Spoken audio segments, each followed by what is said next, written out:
Baiklah, di sini saya akan menjelaskan tentang pengertian komunikasi massa.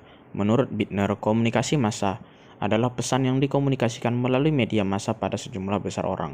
Kemudian menurut Gebner itu, komunikasi massa adalah produksi dan distribusi yang berlandaskan teknologi, lembaga dari arus pesan yang kontinu, serta paling luas dimiliki orang dalam masyarakat Indonesia.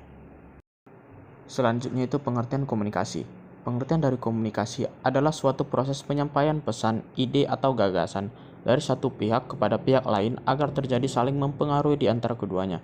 Pada umumnya, komunikasi dilakukan dengan menggunakan kata-kata lisan yang dapat dimengerti oleh kedua belah pihak.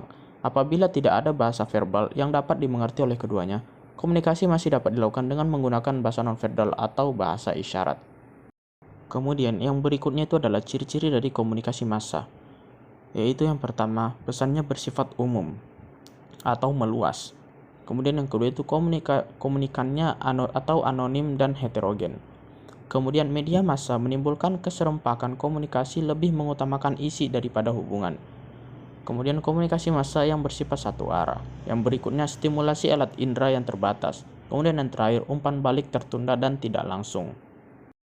Kemudian yang berikutnya itu adalah fungsi komunikasi massa. Komunikasi massa adalah salah satu aktivitas sosial yang berfungsi pada masyarakat.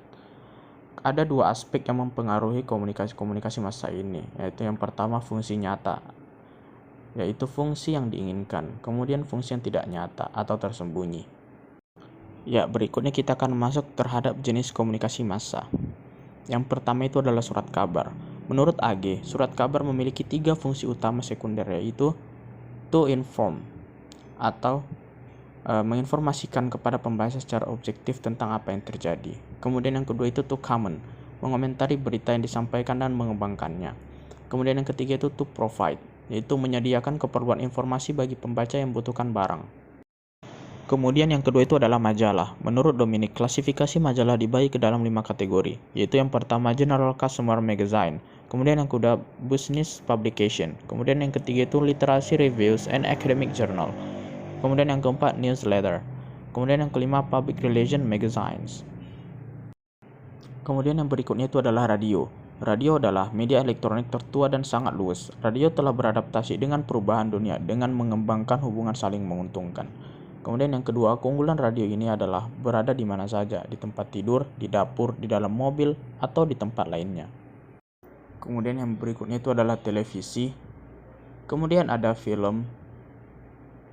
Dan yang terakhir itu adalah komunikasi dan internet. Kemudian kita masuk kepada etika komunikasi massa. Yang pertama itu etika komunikasi massa ialah filsafat moral yang berkenaan dengan kewajiban-kewajiban pers dan tentang penilaian pers yang baik dan pers yang buruk. Kemudian yang kedua itu adalah etika pers adalah ilmu atau studi tentang peraturan-peraturan yang mengatur tingkah laku pers, atau apa yang seharusnya dilakukan oleh orang-orang yang terlibat dalam kegiatan pers.